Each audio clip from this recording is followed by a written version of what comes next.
আজ লাঞ্চের মেনুতে রয়েছে মুগের ডাল, কোলাম ভাত, সাথে রয়েছে গন্ধরাজ লেবু, পেঁয়াজ, লঙ্কা।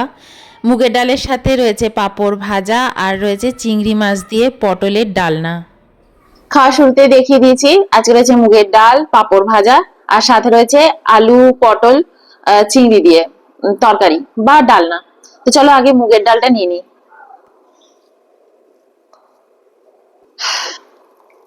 মুগের ডাল, সাথে রয়েছে গন্ধরাজ লেবু। মুগের ডাল আর পাঁপড় ভাজাটা না হেভি খাচ্ছি। তোমরা সব জামাই ষষ্ঠী কেমন খেলে বলো। আমার বাড়িতে কোনোদিনও কিন্তু আমি জামাই ষষ্ঠী খাইনি আমরা, তাই না বলো? কোনোদিন না। গরমে তো কোনোদিন কলকাতা যেতাম না, আমাদের জামাই ষষ্ঠীও কোনোদিন খাওয়া হতো না। হ্যাঁ, কিন্তু আগে তাও এটা ওটা রান্না হতো, কিন্তু এখন আর ইচ্ছেও করে না, অত পদ এত কিছু খেতে আর ইচ্ছে করে না। করতেও তো আমাকে হয় না অনেক কিছু, তো ওগুলার এখন ইচ্ছে করে না, করাও হয় না। তো চলো খাওয়া স্টার্ট করি। হম, মুগের ডালটা কিন্তু এগুলাই খেতে।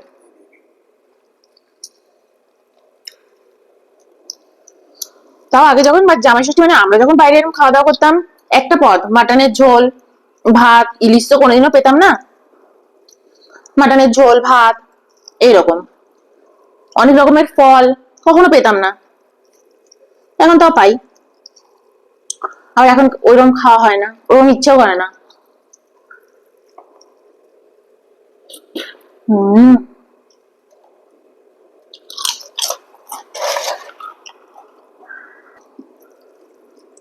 পাঁপড় ভাজার ডালটা হেভি লাগছে খেতে।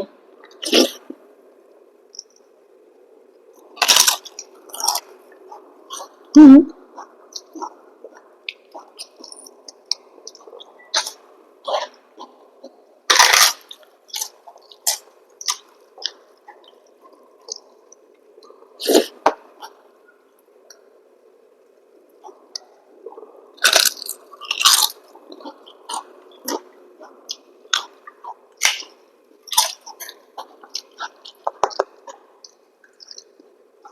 বিয়ের পর এত বছরে সত্যি কোনো বছর, 17-18 বছরে আমি কিন্তু কোনো দিন জামাই ষষ্ঠী খেতে কলকাতা যাওয়া হয়নি। আমার জামাইবাবু প্রত্যেক বছর পেয়েছে মায়ের কাছ থেকে জামাই ষষ্ঠী, দিদি জামাইবাবু।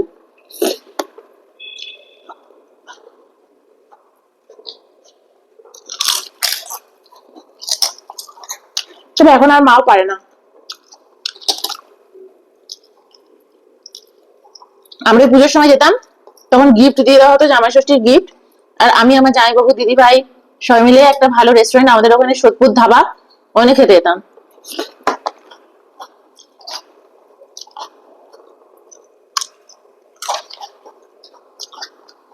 টাকাটা দিত মা।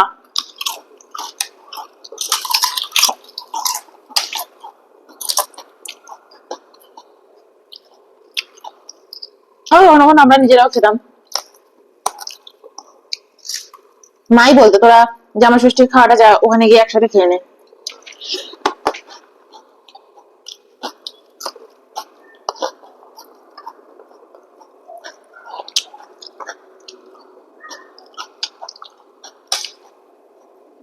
পাখার বাতাস। বিয়ের আগে যখন দিদি ভাইয়া জামাইবাবুকে দেখতাম, আমার খুব ইচ্ছে হতো যে বিয়ের পর আমি এটা পাবো, কিন্তু সত্যি কোনোদিনও পাইনি। কপাল কপাল।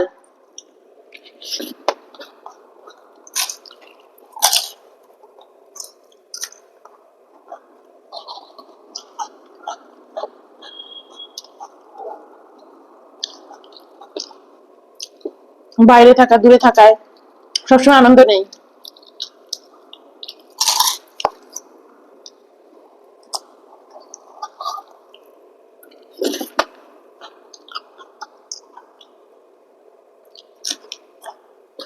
রান্নাটা হবে না তো। হম,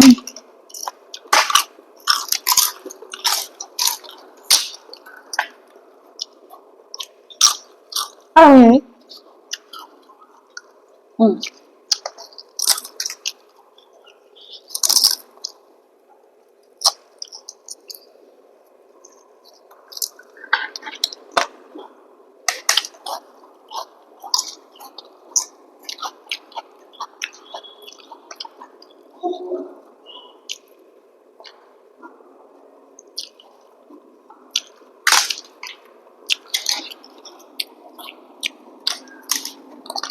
পুজোর সময় যখন কলকাতায় যেতাম, প্রথম 2 বছর ইলিশ মাছ এটা ওটা সব আনিয়ে খাওয়ানো হয়েছিল। জামাই ষষ্ঠীর খাওয়াটা ওর সময় খাওয়ানো হয়েছিল। তবে বুঝে গেছে জামাই ইলিশ মাছও খায় না। ধরে যা বাইরে দিয়ে ঘুরে ফিরে এসে বাইরে খা।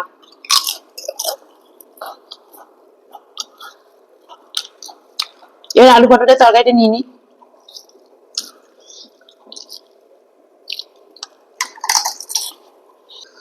আজ রান্না করেছি আলু পটল চিংড়ি মাছ দিয়ে।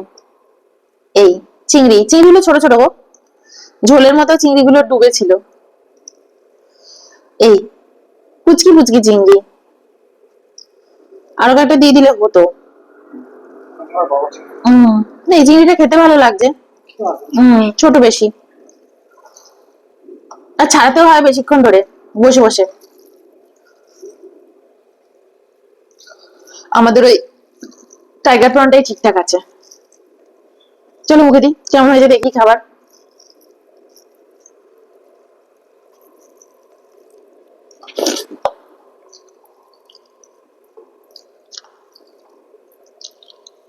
চিংড়ি পড়লেই টেস্ট সুন্দর হয়ে যায়, কিন্তু কিছুর একটা অভাব লাগছে, বুঝতে পারছি না কিসের অভাব।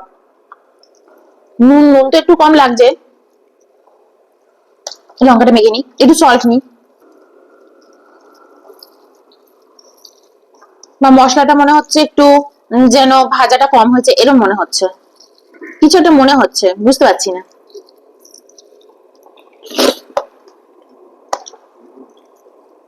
ভালো লাগে না, টেস্টি হয়েছে।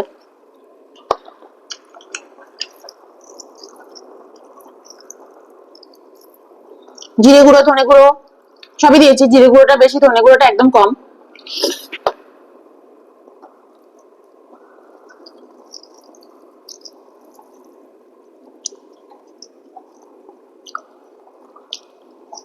খুব সিম্পল করেছি,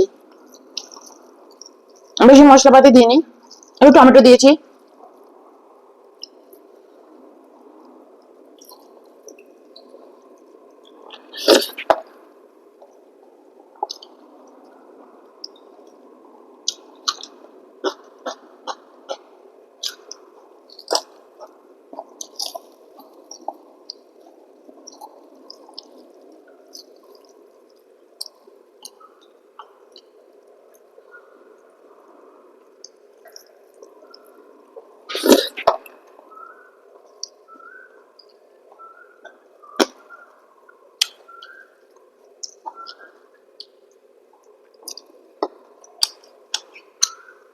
চিংড়িগুলো হেভি টেস্টি।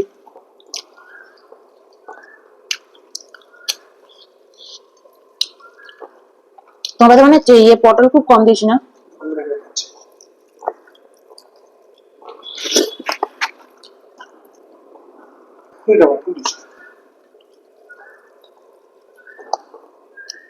আমি অনেকগুলো পটল নিয়ে নিয়েছি, ট্রান্সফার করে দিলাম।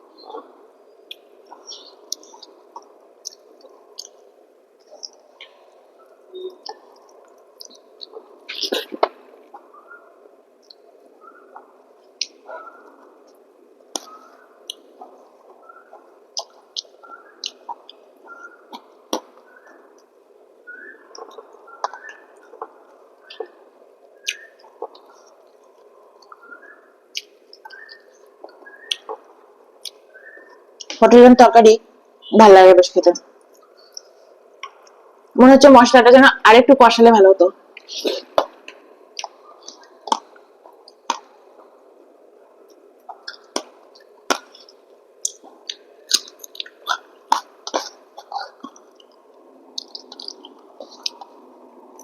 নিজের রান্না হোক আর অন্য রান্না হোক, আমি কোনো মিথ্যে প্রশংসা করতে পারি না। আবার যখন হয় তখন আমি খুব ভালো বলি, ওটা মুখ দিয়ে বেরিয়েই আসে, খুব ভালো হয়েছে। তখন আবার ভাবি না যে নিজের রান্না বলবো।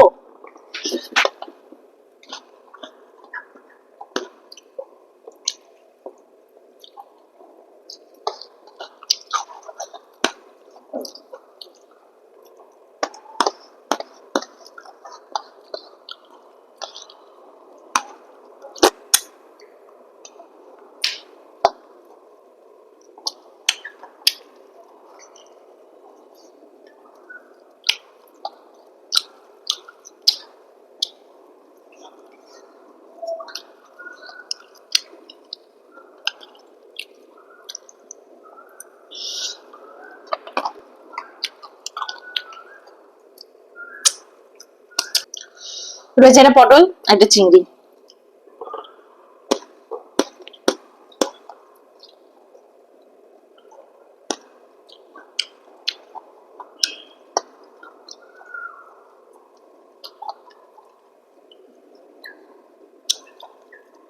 চলো, বাই।